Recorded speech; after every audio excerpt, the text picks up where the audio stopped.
We're going to bring them into the Oval Office. Back to business in the White House, despite the shockwaves over his Jerusalem announcement. Surrounded by veterans, President Trump has been marking National Pearl Harbor Remembrance Day.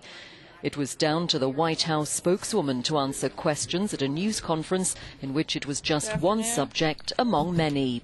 This is something that the president took action on, a very courageous and bold action, and something that, frankly, the members of the United States Congress have voted on many times before. We are as committed to the peace process as ever, and we want to continue to push forward in those conversations and those discussions, and hopefully the ultimate goal, I think, of all those parties is to reach a peace deal, and that's something that the United States is very much committed to.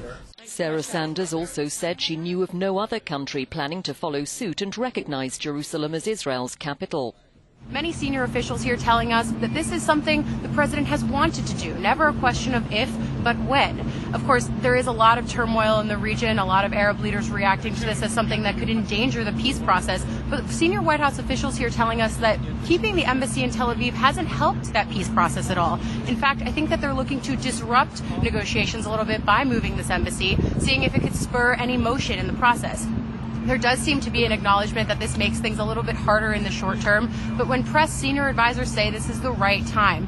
Meanwhile, here in D.C., the Russia investigation is still rolling on, something that people here have speculated maybe could be involved in this decision.